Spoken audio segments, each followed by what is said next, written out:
Aujourd'hui, dans ces 10 minutes avec Neo4j, nous allons parler d'un cas d'usage, les FinCEN Files, ou fichiers FinCEN, un scandale de blanchiment d'argent révélé par le consortium ICIJ.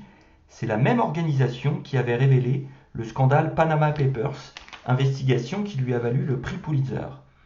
Le point commun entre ces deux investigations, c'est que la technologie ayant permis d'exploiter les données, de mettre en lumière des activités suspectes et par conséquent de lancer l'alerte, c'est la base de données graph Neo4j qui stocke les données non pas sous forme de tables et de colonnes, mais sous forme de nœuds et de relations. Nous allons décrire le cas d'usage, examiner le modèle de données graph, explorer les données avec Bloom et représenter les principaux établissements bancaires impliqués sur un fond de carte avec Linkurious. En termes de cas d'usage, des documents secrets du gouvernement américain révèlent que de grandes banques ont défié les mesures de répression du blanchiment d'argent en déplaçant des sommes astronomiques d'argent liquide illicite pour le compte de personnages de l'ombre et de réseaux criminels. Ces dossiers sont appelés FinCEN Files, du nom du département américain du Trésor, en charge de ce réseau de répression des infractions financières. Les FinCEN Files montrent notamment que 5 institutions financières mondiales, les banques JP Morgan, HSBC, Standard Chartered Bank, Deutsche Bank et Bank of New York Mellon, ont continué à profiter de ces acteurs puissants et dangereux, même après que les autorités américaines leur aient infligé des amendes. Ces documents comprennent plus de 2100 SAR, Suspicious Activity Report, en français RAS, pour rien à signaler, pour rapport d'activité suspecte. Ces rapports ont été déposés par des banques et d'autres sociétés financières auprès du FinCEN. Et chaque rapport comprend un ensemble de transactions agrégées pour un montant total de plus de 2000 milliards de dollars. Alors oui, moi aussi j'hallucine, dans quel monde vit-on exactement 2000 milliards de dollars? Passons maintenant au modèle de données graph. Il est très simple, c'est le suivant. Pour chaque rapport en rouge, nous avons une entité qui a signalé les transactions douteuses, une entité bénéficiaire de ces transactions, une entité à l'origine de ces transactions, et enfin une entité concernée par ces transactions. Chaque entité ou institution financière est géolocalisée, et on trace en particulier le fait que cette banque ou filiale de banque est enregistrée comme société dans un pays donné. Ces données de rapports, d'établissements bancaires et de pays ont été importées dans une instance Neo4j. Nous allons explorer ces données avec Bloom, qui est une interface de visualisation et d'exploration de graphes sur étagère avec Neo4j. Bloom est inclus gratuitement dans le Neo4j Desktop et permet d'explorer de façon intuitive les données connectées avec une barre de recherche intelligente quasi en langage naturel. Si par exemple je recherche les rapports d'activité suspects pour une des 5 banques les plus impliquées dans ce scandale FinCEN, la Standard Chartered Bank par exemple, eh bien je peux taper filing avec le nom de l'entité, name Standard Chartered Bank et country. Le dossier, l'entité dont le nom est Standard Chartered Bank et le pays auquel il appartient. De même, si je veux afficher les rapports d'activité suspecte qui concernent les institutions financières situées dans un pays particulier, par exemple la Côte d'Ivoire, eh bien je dirais dans la barre de recherche Filing Benefits Entity Ivory Coast. Mais voyons en direct avec Bloom une autre fonctionnalité qui est un raccourci, ce qu'on appelle une phrase de recherche ou search for list, et nous allons directement afficher les rapports d'activité les plus volumineux en termes d'argent échangé. Si nous tapons maintenant dans Bloom 10 rapports les plus volumineux, c'est une phrase de recherche, un raccourci. En dessous, il y a une requête Cypher et nous obtenons les rapports les plus volumineux en rouge, les établissements bancaires qui sont liés. D'accord ? Et je peux afficher en particulier les propriétés des banques concernées en double-cliquant sur les nœuds en question. Maintenant, il s'agit de se poser la question, combien est-ce que ça représente en volume de transactions, c'est-à-dire en dollars. Alors pour cela, je vais basculer sur le Neo4j Browser et aller un petit peu regarder le top 10 des rapports d'activité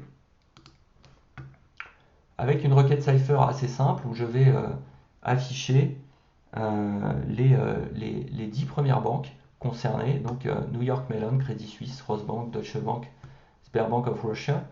En termes de volume de transactions, on n'arrive pas à compter tellement il y a de digits. Et puis, à partir des banques originaires et destinataires des transactions suspectes, nous créons une relation virtuelle directe de transfert entre les nœuds entités. Finalement, on peut le visualiser dans Bloom. Je vais simplement taper entity, la relation de transfert. Voilà. Et puis une autre entité.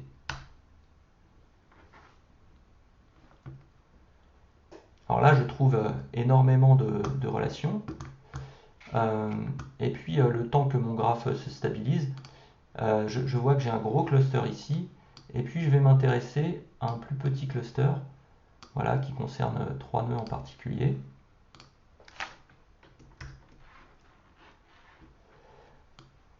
La Wells Fargo, et je vois ces transferts d'argent entre banques.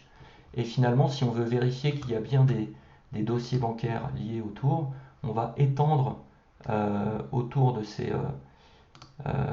nœuds, et en particulier, on va regarder les banques bénéficiaires ou à l'origine des transactions. D'accord ? En l'occurrence, nous pouvons voir que cette banque, la Bank of China, a bénéficié d'un certain nombre de milliers de dollars de transactions, dont l'origine était la Wells Fargo. Et de même, la Bank of China, une autre filiale de la Bank of China, mais cette fois à Pékin, a bénéficié de transactions dont l'origine est la Wells Fargo. Donc finalement, l'argent circule entre ces différentes entités. Alors, à partir de ces relations directes entre entités, nous allons pouvoir calculer l'influence des institutions financières au vu de ces transferts. Et pour cela, nous allons utiliser la librairie Neo4j Graph Data Science et l'algorithme PageRank. Donc je reviens dans le Neo4j Browser et je vais exécuter. Je vais d'abord créer un graphe en mémoire des banques et des relations de transfert. Donc je vais appeler ce graphe FinCEN. Je vais faire une projection en mémoire des entités avec la relation transfert et une propriété de la relation qui est le montant total des transferts. D'accord ? Ensuite, je vais exécuter un algorithme PageRank et qui va m'afficher les entités qui sont le plus centrales du point de vue des transferts d'argent. Et on va constater que la banque la plus centrale n'est pas nécessairement celle qui bénéficie le plus des transactions frauduleuses. On va pouvoir visualiser ces informations avec Bloom, avec encore une fois une phrase de recherche. Donc j'efface ma scène, et cette fois je vais taper réseau d'influence. Voilà, réseau d'influence. Et je vais retrouver toutes les entités et on voit qu'elles ont une couleur différente, d'accord ? Et l'entité la plus influente est ici, JSC Norvik Banka, et je retrouve cette propriété PageRank qui est la plus importante. Pourquoi des couleurs différentes ? Eh bien, nous avons profité dans la perspective Bloom de tout ce qui est rule-based, d'accord ? Donc j'affiche une règle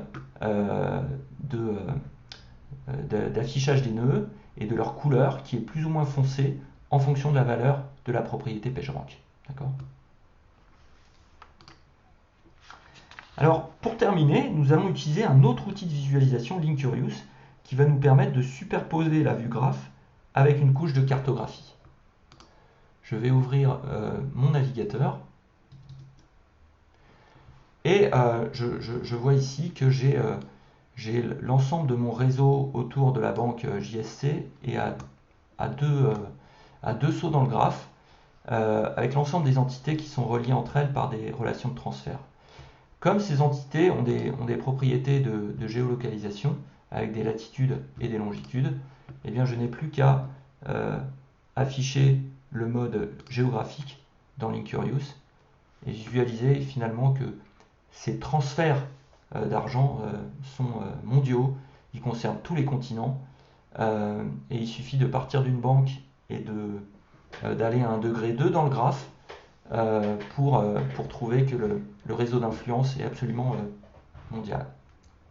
Alors, et puis on peut effectivement désactiver ce mode géo et revenir à un mode d'exploration classique.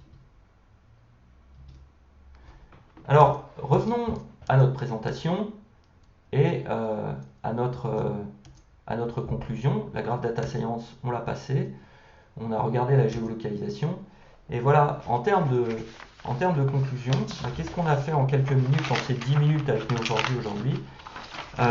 Finalement, on a vu que la plateforme Neo4j, elle permet d'importer des données éparses, de les connecter, de les explorer, de les analyser et de visualiser la valeur créée par ces relations, mais aussi par les algorithmes orientés graphes de la librairie Graph Data Science. Donc je vous dis à très bientôt pour analyser ensemble de nouveaux cas d'usage à l'aide de la base graph Neo4j et peut-être de rentrer un peu plus dans certaines fonctionnalités techniques. Merci.